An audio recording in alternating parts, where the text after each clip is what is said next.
A yacht with missile defense, a $150 million shark, and Disneyland all to yourself. This is how billionaires really spend. When most people want to leave their mark on the world, they write a book or donate to charity. But Sheikh Hammad bin Hamdan Al Nahyan, a billionaire royal from the United Arab Emirates, took things to an entirely different level. He literally wrote his name into the earth, not on a building, not on a mountain, on an entire island. Off the coast of Abu Dhabi lies Al Futaisi Island, a quiet stretch of sand and sea, until you see what he did to it. In massive capital letters, carved directly into the sand, is the name Hammad. Each letter is over half a mile tall and wide enough for a truck to drive through. The grooves are so large they don't wash away with the tide. Instead, they act as canals. Yes, actual waterways shaped like his name, big enough to float a yacht through the letter H. It's visible from satellite imagery, and for a while you could even see it clearly on Google Earth. This wasn't Photoshop or drone trickery, it was real. Sheikh Hammad wanted the world, or at least anyone flying overhead, to know exactly who he is. Why? That's the billion-dollar question. When you have more money than entire countries, you start thinking in extremes. You don't just buy land, you reshape it. And this wasn't a PR stunt, there was no brand behind it, just pure, unfiltered ego. Or maybe artistry, depending on how you look at it. It's wild, it's real, and it makes you wonder, when billionaires play, the world becomes their canvas. Most people dream of owning a single Ferrari or maybe a Rolls-Royce. The Sultan of Brunei, he owns both, thousands of times over. With a personal garage that reportedly holds over 7,000 vehicles, his car collection is one of the largest and most expensive in the world.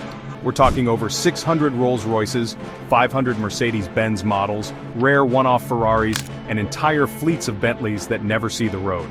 Many of these vehicles were custom-built, designed exclusively for him, with gold trim, special upholstery, and designs that no one else on Earth owns. Some of them have never been driven. They just sit, kept in air-conditioned storage facilities, hidden away from the public. The cost of maintaining them is enough to run a small city. What's even stranger? Many of these cars were ordered during the 1990s oil boom, a time when the Sultan was spending at a pace no one could match. He didn't just love cars, he was collecting them like rare Pokemon cards. Today, some of these models don't even exist anywhere else. They were built for one man, driven by none. Its wealth turned into rolling art, sitting silently behind locked gates. When billionaire Steve Cohen wanted to decorate his space, he didn't choose a painting or a sculpture. He chose a preserved tiger shark, suspended in formaldehyde, inside a glass tank, and it cost him about $150 million. The piece is called The Physical Impossibility of Death in the Mind of Someone Living, created by artist Damien Hirst. It's part science experiment, part existential statement, and part billionaire-level impulse buy. The original shark had started to rot, so Cohen reportedly funded a replacement, yes, another shark, to keep the artwork intact. Because when you pay that much for a sea predator in a tank, you want it to last. This wasn't a quiet purchase either. The shark became a symbol of absurd modern art spending. Critics didn't know whether to applaud it or roll their eyes, but for Cohen, it was about owning a headline maker, something so odd that it couldn't be ignored. From sports teams to hedge funds to dead sharks and preservatives, this guy collects trophies from every corner of life. Now, shifting from glass tanks to magic castles, get this, Saudi billionaire Prince Fahd once did something that honestly would make any child's jaw drop. He rented out Disneyland Paris. Not just a VIP pass, not just a couple rides, the entire theme park, for 3 days straight. No regular visitors, no lines, just him, his family, and his guests. He even brought his own entertainers, turning the happiest place on Earth into his private fantasy world. They say staff dressed up exclusively for his party, and believe it or not, some sections of the park were modified to suit his preferences. Mickey and friends were booked exclusively. This wasn't just a flex, it was a full-scale fantasy built for someone with virtually unlimited money. The cost? Estimated in the millions. But when you're a billionaire royal with an eye for spectacle, why settle for a private room when you can rent the kingdom? After all, when your friends ask what you did over the weekend, nothing beats, I had Disneyland to myself. When most people fly, they're lucky to get an aisle seat and maybe a bag of peanuts. Donald Trump, though? He flies in a customized Boeing 757 complete with leather armchairs, silk-lined walls, and, yes, gold-plated seatbelts. This isn't just a jet, it's a flying palace.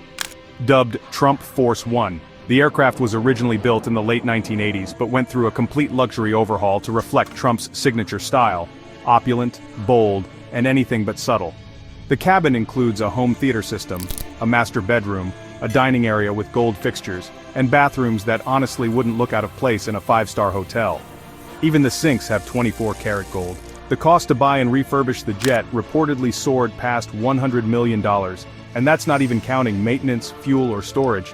It's been used for campaign tours, international meetings, and photo ops where honestly the aircraft itself becomes the star. Everything down to the embroidered pillows screams custom, reminding you that this isn't just about travel, it's about making an entrance. It's not just transportation for Trump, it's a statement piece. A private jet is already a luxury. This one's a full-scale declaration. For Trump, flying coach was never an option, and even business class would have been, well, an insult. So instead, he built the kind of plane that turns heads at every airport it lands. When Roman Abramovich decided to buy a yacht, he didn't just settle for size, he went full spy movie mode. His vessel, Eclipse, is a 533-foot floating fortress estimated to have cost around $700 million. But it's not the size or price tag that makes jaws drop, it's the features. This isn't just a yacht, it's a floating bunker. Eclipse reportedly comes with a missile defense system, a military-grade security setup that scans for incoming threats and can deploy countermeasures. And that's just the start. It's also fitted with bulletproof glass, an anti-paparazzi shield that uses lasers to blur camera lenses, and even a mini-submarine that can dive over 150 feet underwater. Inside, the yacht holds 2 helipads, 24 guest cabins, 2 swimming pools, hot tubs, a disco hall, and a cinema. Everything is finished with rare wood, marble, and enough luxury to rival royal palaces. It has a crew of over 70, just to keep things running smoothly. What drives a billionaire to turn a yacht into a private naval base? Maybe privacy, maybe paranoia, or maybe, when you've already bought football clubs, mansions, and art, this is just what comes next. Either way, Eclipse isn't a toy, it's an empire that floats. When most billionaires buy a private jet, they go for a Gulfstream or maybe a Boeing 737. Prince Al-Walid bin Talal of Saudi Arabia looked at the world's largest passenger plane, the Airbus A380, and said, "I'll take one." But he didn't just buy it, he transformed it into a flying palace. This double-decker aircraft usually carries over 800 passengers. In Al-Walid's version, no crowd, no coach, no tray tables. Instead, it was redesigned to include a marble-finished Turkish bath, a grand spiral staircase, a concert hall, and even a garage for his Rolls-Royce. The floor plan showed a prayer room with computer-controlled mats that always faced Mecca, no matter the jet's direction.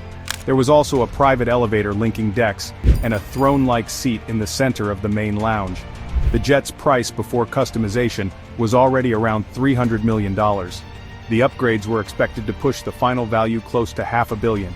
Some dubbed it the most expensive private jet ever conceived.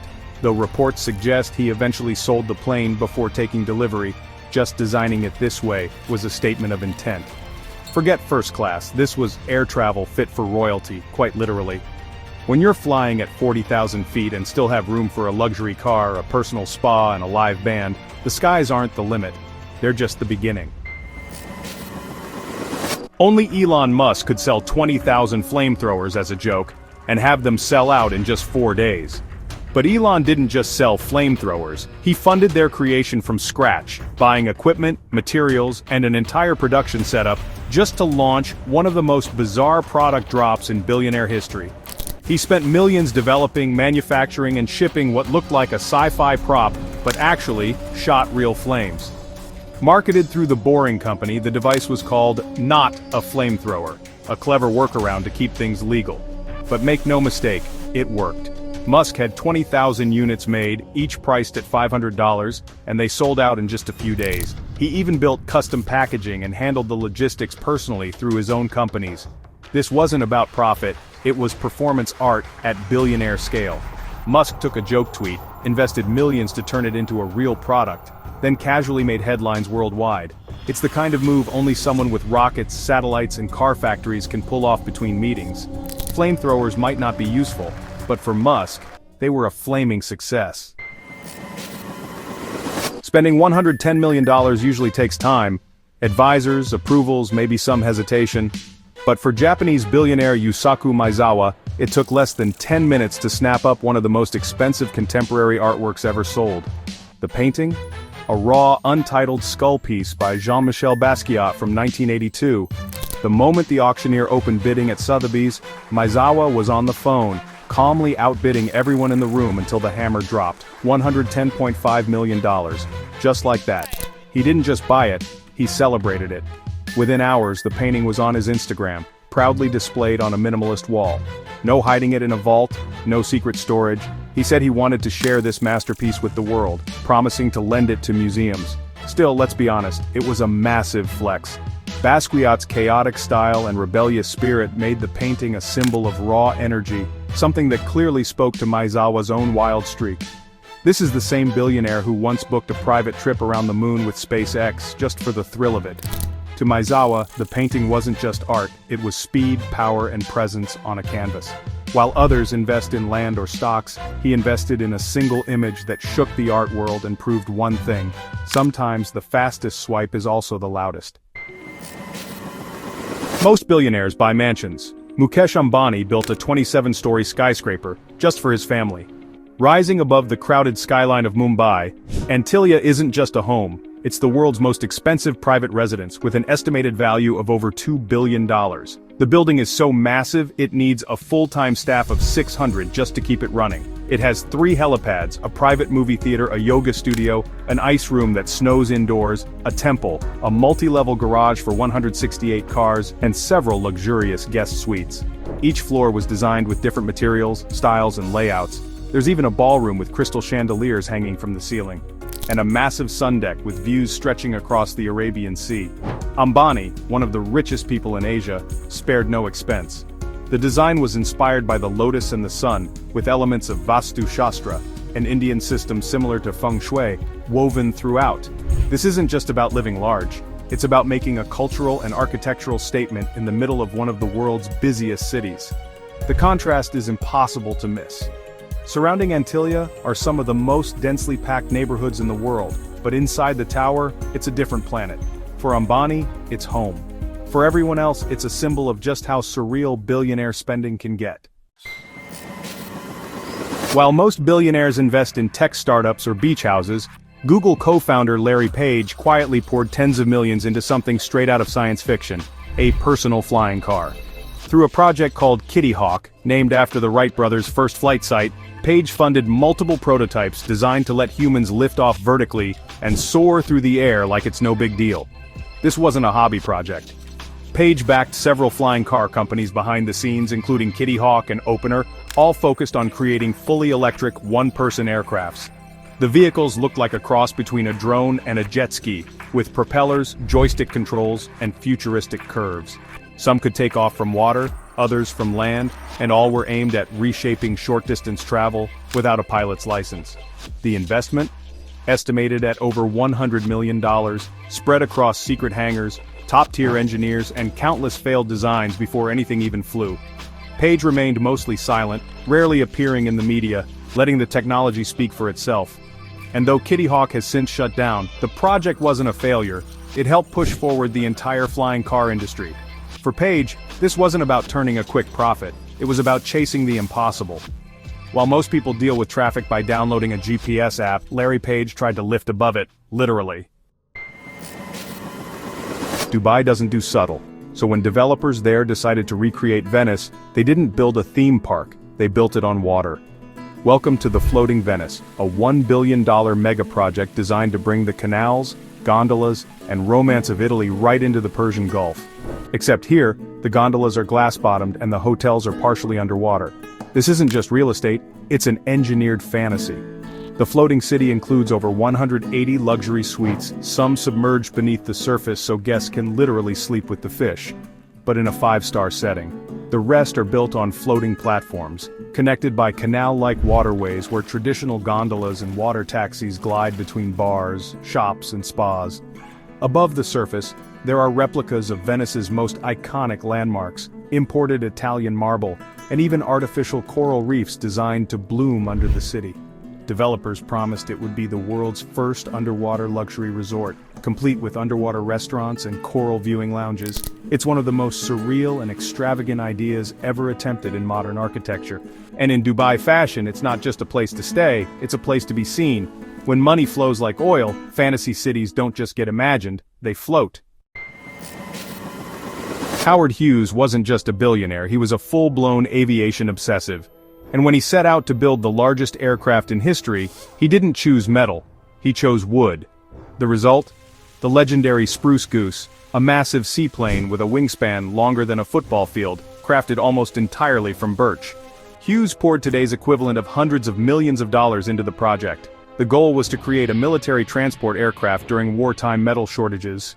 But the war ended before it was completed, and critics called it a pointless vanity project. They weren't entirely wrong. The plane flew only once for just under a minute at an altitude of 70 feet. Still, that short flight was enough to prove it worked, and enough for Hughes to say it wasn't a failure. The inside was practically empty. The wings were large enough to carry tanks, but the aircraft never carried cargo or troops. Hughes continued to fund the storage and maintenance of the Spruce Goose for decades after that single flight, reportedly keeping a full crew on standby just in case he ever needed it again. Today, the plane sits in a museum, preserved like an artifact from a parallel world, where billionaires don't just fly planes, they build giants, fly them once, and never let them go. Elon Musk doesn't just buy Teslas, he buys Bond cars. Specifically the Lotus Esprit submarine car used in the 1977 James Bond film, The Spy Who Loved Me. It's the white wedge-shaped car that dives underwater and turns into a submersible, one of the most iconic vehicles in movie history. Musk bought the original prop at auction for nearly $1 million, then immediately made plans to make it actually work. When asked why he bought it, Musk said he was disappointed as a kid to learn it didn't really transform. So, naturally as a billionaire, he decided to fix that. He said he'd use Tesla technology to try and make it a real, drivable, and submersible vehicle. The car itself was found in storage in Long Island, hidden in a shipping container for decades before it was rediscovered and auctioned off. Musk didn't just collect it like a fanboy, he treated it like a prototype, something to improve and eventually recreate. It's not just about owning a movie prop. For Musk, this purchase represented a childhood dream with a billionaire's budget. Where others see memorabilia, he sees an engineering challenge. Turning fiction into reality is kind of his thing, and with this car, he got one step closer to actually being Bond, just with more rockets. When Jeff Bezos bought the Washington Post in 2013 for $250 million in cash, the world took notice. It wasn't a strategic Amazon move, it wasn't part of a media empire.